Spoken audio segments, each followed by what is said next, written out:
नाराज होता है, होने दे। बहनों ही नाराज होता है तो होने दे। सारी दुनिया भी नाराज हो जाए तो तेरा कुछ नहीं बिगाड़ सकती, लेकिन याद रखना तेरा रब तुझसे नाराज हो गया तो फिर तेरी दुनिया और आखिरत दोनों बर्बाद हो जाएंगे। नारे तकबीर, नारे रिसालत, मसलके आला हजरत, फैजाने सरकारे मदीना, सुन्नते रसूल कॉन्फ्रेंस जिंदाबाद जिंदाबाद। मैं और आप उस दौर से गुजर रहे हैं जिस दौर में गुनाहों के लाइसेंस दिए जाते हैं, गुनाहों के लाइसेंस दिए जाते हैं। आप देखें, शराब पीना गुनाह है, कानून भी जुर्म है, हिंदुस्तान का कानून उसको जुर्म मानता है, लेकिन क्या हिंदुस्तान में शराब की लाइसेंस नहीं मिलते? जुआ खेलना जुर्म है कानून की नजर में भी, और जुआ खेलना अज़रुल शराब गुनाह है, लेकिन जुआ खेलने की भी लाइसेंस बनवाए जाते हैं। और जुल्म की हद तो यह है कि अगर औरत लाइसेंस बनवा ले तो वो जिस्म फरोशी कर सकती है। मैं उन बहया लोगों से बात करता हूं जो अपने आप को इज्जतदार कहलाते हैं, जो अपने आप को इज्जतदार कहलाते हैं, अपने इज्जतदार होने के दावा करते हैं। मैं उनसे पूछना चाहता हूं, तेरे घर के सामने आकर अगर कोई रक्कासा डांस करने लगे, रक्स करने लगे, तो आप कहोगे नहीं नहीं मैं इज्जतदार हूं। गांव वाले कहेंगे फला इज्जतदार के दरवाजे पर बेहयाई का नंगा नाच नाचा जा रहा है, अब वो कम से कम दरवाजा अपना बंद कर लेगा। लेकिन वही इज्जतदार जो अपने आप को इज्जतदार कहलाता है, अपने दरवाजे के सामने खड़े होकर किसी को नाचने ना दे। वही इज्जतदार जब शादी का मौका आता है तो उसकी बेटियां भी होती हैं, उसकी बहनें भी होती हैं, चंद टकों पर बिकने वाली नाचने वालियों को बुलाया जाता है और फिर बेहयाई और गंदगी का नंगा नाच नचाया जाता है। उस वक्त में उन अच्छे भले हाजी नमाजियों से पूछता हूँ जो अपने आप को इज्जतदार होने का दावा किया करते हैं, उस वक्त तुम्हारी गैरत कहां चली जाती है? उस वक्त तुम्हारी हया कहां चली जाती है? जिस वक्त तुम्हारी बेटियां, तुम्हारी बहनें, तुम्हारी बीबियां और महल्ले की तमाम खवातीन जमा होने के बाद वो चंद टकों पर बिकने वाली रक्कासाओं का डांस देख रही होती है, हजार दिल फूट के आंसू रोता है उस वक्त कि नमाजी था 5 वक्त का, लेकिन सुबह को खबर मिलती है मौलाना तुमने सुना नहीं, वो जो नमाज पढ़ा करता है आकर तुम्हारे पीछे, वो जो 5 टाइम की अजान पुकारा करता है, सुनाए तुमने? उसके बेटी की शादी हुई थी तो रात भर डांस होता रहा। पूछा जाता है मियां तुम तो नमाज पढ़ते हो, तुम तो हाजी हो, तुम तो अजान पढ़ा करते हो, लेकिन मैंने सुना कि तुम्हारे घर में भी रात भर नाच होता रहा। तो वो कहता मियां मौलाना मेरा शौक नहीं था, कसम खाकर कहता हूं बच्चों ने मजबूर कर दिया था, बच्चों की वजह से मुझे घर में नाच गाना कराना पड़ा, बच्चों की जिद के आगे मजबूर होकर उन चंद टकों पर बिकने वाली नचनियों को बुलाना पड़ा। हज़रात मैं उन अच्छे भले हाजी नमाजियों से कहता हूं जो अपने आप को इज्जतदार भी कहलाते हैं, लेकिन जाकर देखे उनकी गाड़ियों में बेश फिल्मी गाने उनकी गाड़ियों में चला करते हैं। हज़रात अपने रब से रिश्ता इतना कमजोर कर लिया, इतना कमजोर कर लिया कि आज बज़ाहिर तो नमाज भी पढ़ता है, मनहियात से इज्तिनाब भी करता है, लेकिन उनकी इबादत को देखिए आप, तो उनकी इबादत को आप देखेंगे तो उनकी नियतें रज़ाए इलाही से खाली नजर आएंगी। आप कहेंगे कैसे? तेजी के साथ इसलिए बोल रहा हूं ताकि बात पूरी हो जाए मेरे अजीजों। आप कहेंगे कैसे? तो आप देखें जब किसी का जनाजा होता है, शहर का या गांव या बस्ती या महल्ले का कोई बावजन इंसान इंतकाल कर जाए तो उसके जनाजे में हजारों लोग आया करते हैं, लेकिन उसी गांव की मस्जिद को आप जाकर देखें तो 20-25 नमाजी मुश्किल से मिला करते हैं। जनाजे में हजारों लोग थे, लेकिन नमाज में जाकर देखें 20 और 25 नमाजी थे। हालांकि नमाज जनाजा फर्ज किफाया है और नमाज रोजमर्रा की 5 नमाजें फर्ज आइन है। मैं आपसे पूछना चाहता हूं कि नमाज जनाजा को फर्ज करने वाला खुदा और है क्या? रोजमर्रा की 5 नमाजों को फर्ज करने वाला खुदा और है? तो आप कहेंगे नहीं नहीं नहीं, जिसने नमाज जनाजा को फर्ज किया है उसी खुदा ने रोजमर्रा की 5 नमाजों को भी फर्ज किया है। फिर मैं आपसे पूछना चाहता हूं जिस खुदा ने नमाज जनाजा को फर्ज किया उसी खुदा ने रोजमर्रा की 5 नमाजों को फर्ज किया, फिर आप नमाज जनाजा में तो हजारों की तादाद में आ जाते हैं, लेकिन जब रोजमर्रा की 5 नमाजों की बात आती है तो मस्जिद में 20-25 नमाजी नजर आया करते हैं। हज़रात तो जवाब यही मिलेगा, हम गए थे महल्लेदारी के रिश्ते मजबूत करने के लिए, गुनबेदारी निभाने के लिए नहीं जाते तो फला नाराज हो जाता। वो नहीं आया था मेरे अब्बा के जनाजे में, वो नहीं आया था मेरी अम्मा के जनाजे में। मैं आपसे कहना चाहता हूँ, आप जनाजे की नमाज में हजारों की तादाद में इसलिए जमा हुए थे, आपको फिक्र थी कहीं दुनिया वाले नाराज न हो जाएं। लेकिन ऐ मुसलमानों, जब नमाज अजाने हुआ करती है तो आप क्यों भूल जाते हो कहीं परवरदिगार नाराज न हो जाए। याद रखना, दुनिया वालों को मनाने के लिए आप हजारों नमाजें पढ़ते रहे, मुंह पर मार दी जाएंगी। अपने रब की रजा के लिए आप सजदे करते रहे, अगर एक सजदा परवरदिगार आलम की बारगाह में कबूल हो गया तो वो एक ही सजदा तेरी बख्शिश का जरिया बन जाएगा। नारे तकबीर, नारे रिसालत, फैज़ाने सरकारे मदीना, जश्न शादी खाना आबादी, हजरत अल्लामा आरिफ रजा मुरादाबादी साईं क़िबला जिंदाबाद। मेरे अजीजों, शादी का मौका आता है तो कितनी खुराफात और किस तरह बेहयाइयां, फजूल खर्चियां, वेलकम के नाम पर, स्वागत के नाम पर, सलामी के नाम पर, खोरिये के नाम पर। देखें, दूल्हा जब जाता है तो वेलकम के लिए, स्वागत के लिए उस वक्त उसके पास ऐसे ऐसे लफंगे खड़े नजर आते हैं जो उससे पहले कभी उसके साथ नहीं देखे गए थे। और जसामत चाहे जैसी हो, रंग चाहे कितना काला हो, लेकिन शर्ट पैंट के नीचे जरूर होगी स्वागत पर। और पूछा जाए मियां क्या करने आए हो, तो कहेंगे दूल्हा के दोस्त हैं हमने तुझे आज से पहले तो दूल्हा के साथ नहीं देखा, इस वक्त तू मोहब्बत का इजहार कर रहा है। मैं कहूंगा नहीं, तू दूल्हा की मोहब्बत में नहीं आया है, बल्कि तू अय्याशी करने के लिए आया है, दूसरों की बहन बेटियों के ऊपर गंदी नजरें डालने के लिए आया है। और अगर कोई दूल्हा अच्छा भी हो, पहले तो दूल्हों के हाल ये है कि अगर स्वागत ना हो तो ससुराल को आना जाना बंद हो जाता है।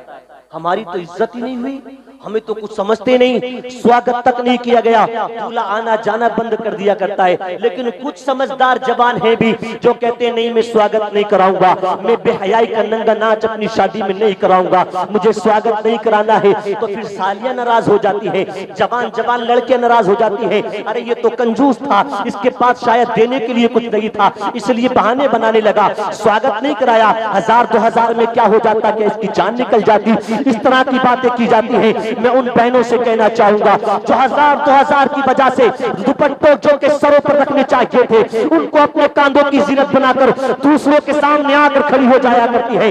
1000-2000 की वजह से अपनी इज्जत की निलामी करने के लिए तैयार हो जाया करती है, हुस्न की नुमाइश किया करती है।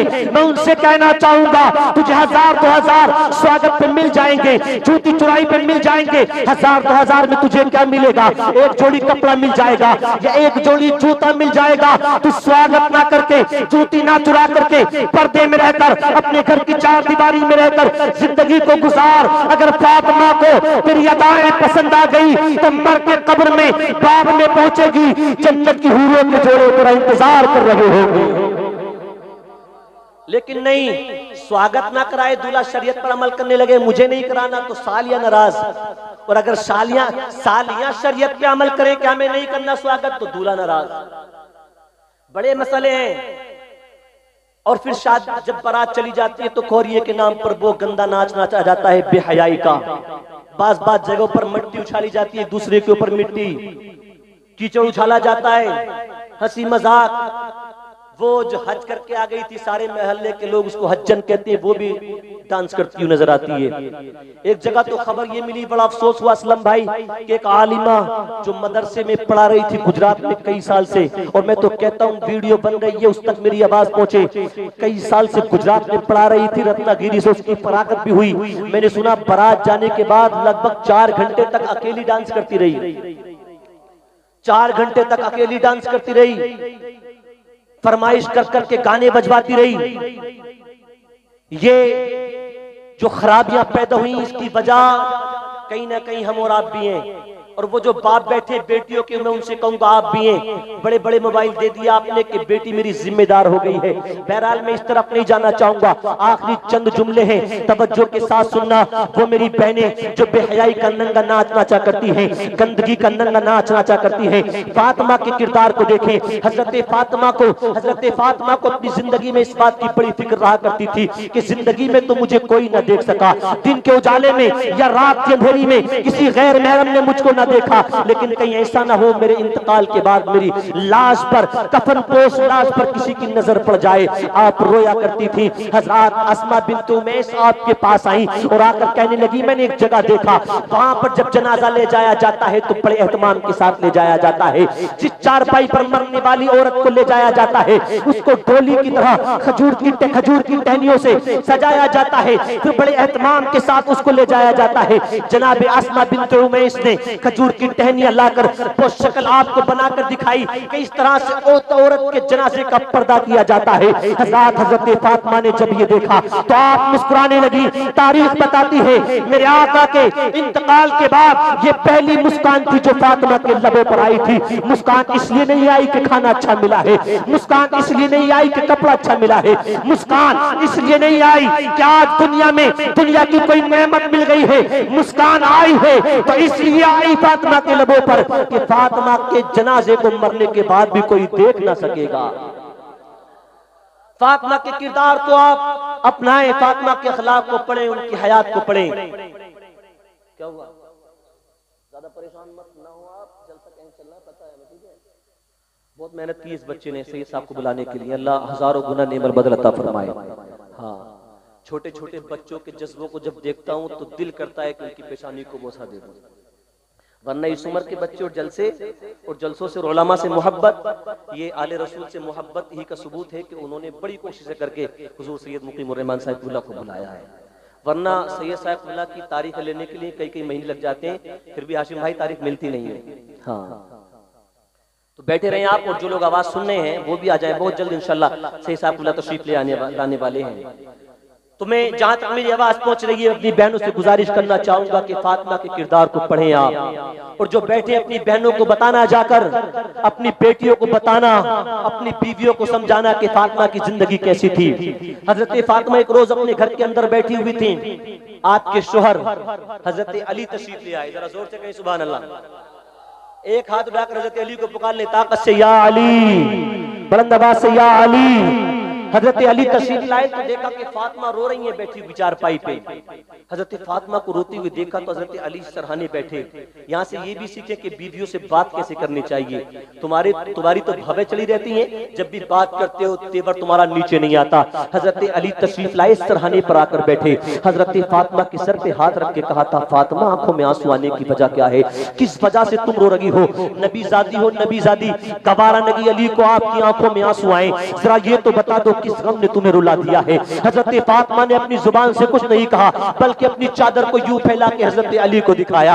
हजरत अली ने कहा था, फातिमा जानता हूं चादर पे कई जोड़ लगे हैं, कई जोड़ लगे हैं चादर पे। हजरत फातिमा ने रोकर कहा था, अली रोने की वजह ये नहीं है कि चादर पे कई जोड़ लगे हैं, बल्कि रोने की वजह ये है कि आज चादर पे एक जोड़ लगाने की और जरूरत पड़ी है। आज चादर में एक और सुराख हो गया है, एक और जोड़ लगाने की जरूरत पड़ी है। लेकिन मेरे सरताज, आज घर के अंदर इतना तागा और इतना कपड़ा मौजूद नहीं है कि आपकी फातिमा चादर पे एक जोड़ और लगा सके, चादर पे एक जोड़ और लगा सके। हजरत अली ने जब इतना सुना तो कहा, फातिमा कम से कम मुझसे कह तो देती, अगर आप कहती तो मैं आपके लिए नई चादर का इंतजाम कर देता, अगर आप कह देती तो कम से कम मैं तागे और कपड़े का तो इंतजाम कर सकता था। जब हजरत अली ने इतना कहा तो हजरत फातिमा ने जो जुमला बोला था वो दिल की डायरी पे लिख कर लेकर जाना। हजरत फातिमा कहती है, अली जिस घर के अंदर तुम जिंदगी गुजार रहे हो उसी के अंदर फातिमा भी जिंदगी गुजार रही है। घर के हालात को मैं भी जानती हूँ। अगर मैं आपसे चादर की डिमांड करती तो आप चादर का इंतजाम कर देते, लेकिन अगर किसी बुनियाद पर आप चादर का इंतजाम न कर पाते तो आपका दिल दुख जाता। और फातिमा नबी की बेटी, जान देना गवारा कर सकती है, लेकिन उसकी साथ से उसके शोहर को तकलीफ पहुंचे ये फातिमा किसी हाल में गवारा नहीं कर सकती है। आज शोहर कमाता है 15,000 तो बीवियों के खर्चे 20,000। शोहर कमाता है 10,000 तो पहले 15,000 का खर्चा करके 5,000 का कर्जमंद उसको बना दिया करती है। हजरत अली ने कहा था फातिमा कम से कम मुझसे कह देती मैं इंतजाम कर देता। कहती है नहीं नहीं मैं डिमांड नहीं करूंगी, मुझे उम्मीद है आप इंतजाम तो कर देंगे, लेकिन किसी बुनियाद पे इंतजाम न कर पाए तो दिल दुख जाएगा। फातिमा जान दे सकती है लेकिन शोहर के दिल को नहीं दुखा सकती। आज बात बात पर शोहर से झगड़े होते हैं, बात बात पर शोहर को ताने दिए जाते तुमने मेरे लिए किया ही क्या है। हजरत फातिमा से हजरत अली ने कहा फातिमा चलो, मैंने अभी तुम्हारे बाबा को देखा, वो लोगों को कपड़ा तकसीम कर रहे थे, जो बांट रहे थे, लोगों को कुछ पैसे बांट रहे थे। चलते तुम्हारे बाबा की बारगाह में, हो सकता है तुम्हारे लिए कोई चादर मिल जाए। हजरत फातिमा ने कहा था नहीं नहीं अली मैं नहीं जाऊंगी, मुझे डर है कहीं ऐसा ना हो बरोज़े हशर अल्लाह की नाशुक्री बंदियों में मुझे शुमार कर दिया जाए, मैं नहीं जाऊंगी, तुम्हें जाना कि तुम चले जाओ। हजरत अली ने कहा था ठीक है मैं चला जाता हूँ। हजरत अली जा रहे थे और फातिमा रोकर क्या कह रही थी, एक शेर पढ़ के बताता हूँ, पूरा मजमा दोनों हाथ उठाकर कहे या रसूल अल्लाह। कुछ लोग हैं जिनके हाथ नहीं उठा रहे, उलमा को दिखाने के लिए नहीं, इस नियत के साथ कि हसनैन के नाना हमें देख रहे हैं, दोनों हाथ उठाकर या रसूल अल्लाह। हजरत फातिमा ने कहा अली मैं नहीं जाऊंगी, आप चले जाएं। हजरत अली कहते हैं क्या इसी फटी हुई चादर को ओढ़कर जिंदगी गुजारोगी? तो फातिमा ने रोकर कहा था अश्कों को भी पी लेंगे, होठों को भी सी लेंगे, अश्कों को भी पी लेंगे, होठों को भी सी लेंगे, गर तेरी रजा होगी हर हाल में जी लेंगे, गर तेरी रजा होगी हर हाल में जी लेंगे। अब तवज्जो के साथ सुने, मेरी तरफ तवज्जो है, मुस्कुरा कर एक मरतबा या अली। हजरत अली कहते हैं फातिमा तुम नहीं जाती तो मैं जाता हूँ आका की बारगाह में। गए हजरत अली तो मेरे आका लोगों से बातें कर रहे थे, दो जानू होकर मेरे आका की बारगाह में यूं बैठ गए। आका बातें करते रहे, जब मेरे आका की गुफ्तगू इख्तिताम तक पहुंची तो मेरे आका ने हजरत अली को देखा, कहा अली बताओ किस काम से आए हो। हजरत अली आका के हुस्न के समंदर में ऐसे गोतासन कि अपनी जरूरत को बयान करना भूल जाते हैं, यूं टिकटिकी बांध कर मेरे आका को देख रहे थे। आका ने फरमाया अली बताओ ना किस काम से आए थे। हजरत अली अपनी जरूरत को भूल गए। मेरे आका के हुस्न के समंदर में ऐसे गोतासन है, वो हुस्न जिसके बारे में मेरे इमाम ने कहा जो कमाल हुस्न गुजूर है कि गुमाने नक्श जहां नहीं, यही फूल खार से दूर है, यही शम्मा के धुआं नहीं। मेरे आका फरमाते अली बताओ किस काम से आए थे। हजरत अली ने कहा आका बस यूं ही चला आया था। आका फरमाते अली बता किस काम से आया था। हजरत अली कहते आका बस यूं ही चला आया था। तीसरी मर्तबा में मेरे आका ने फरमाया अली बताता है किस काम से आया है, या आमना कलाल खुद बता दे तो किस काम से आया है। जब मेरे आका ने इतना कहा तो हजरत अली कहने लगे हाँ या रसूलल्लाह याद आया,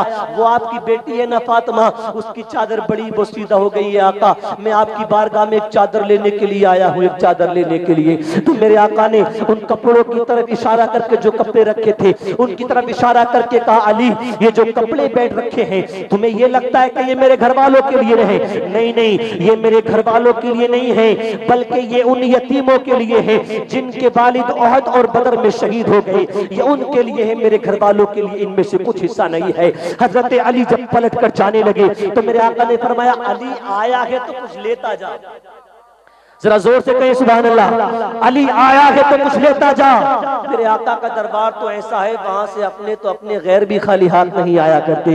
एक शायर ने कहा था मोहम्मद मुस्तफा सा कोई दाता हो नहीं सकता, कोई खाली उनके दर से आए ऐसा हो नहीं सकता। और एक अकीदे का शेर है कि रसूल पाक को हमने खुदा का नूर माना है, हमारी कब्र में हरगिज अंधेरा हो नहीं सकता, हमारी कब्र में हरगिज अंधेरा हो नहीं सकता। हजरत अली कहते आया, मेरे आका फरमाते अली आया है तो कुछ लेता जा। हजरत अली ने दामन को फैलाया तो मेरे आका ने कहा दिरहम नहीं दिए जाएंगे, माल नहीं दिया जाएगा, जो नहीं दिए जाएंगे। आका फिर क्या अता किया जाएगा? तो मेरे आका ने फरमाया देख वो ऊंट की खाल रखी है, उस ऊंट की खाल को उठा ले और जाकर मेरी बेटी फातिमा को दे देना और कहना तेरे बाबा ने कहा यही उसकी चादर है। हजरत अली ने उस ऊंट की खाल को उठाया और लड़खड़ाते हुए कदमों से हजरत अली फातिमा के घर की जानिब चले हैं। हजरत दरवाजे पर दस्तक दी, दरवाजा खुला। हजरत फातिमा कहती अली क्या चादर लेकर आए हो?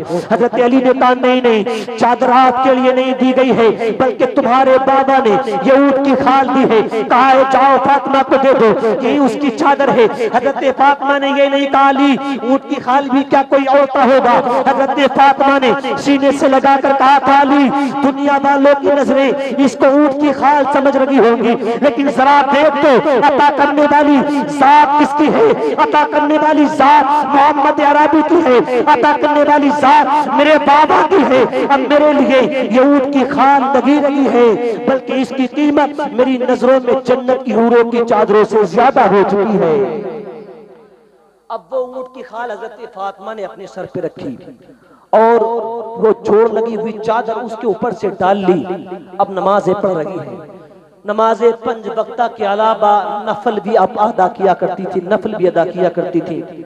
आज 20-20 जोड़ी कपड़े होने के बाद भी औरतों के पास बहाना ये होता है कि कपड़े नहीं है, कपड़े नहीं है। हजरत फातिमा उन हालात में जिंदगी गुजारती रही। फिर एक रोज मेरे आका तशरीफ लाए तो फातिमा को देखकर रोने लगे। अर्श व फर्श में बसने वाले तमाम फरिश्तों ने कहा था ए परवरदिगार ये क्या मामला है? जिस नबी के सदके में तूने सारी कायनात को बनाया, उसकी बेटी ऊंट की खाल सर पे रख के जिंदगी गुजार रही है। मौला हमें तू इजाजत दे दे, हम हुराने जन्नत की तमाम चादरें ले जाकर फातिमा के कदमों पे निछावर कर दे।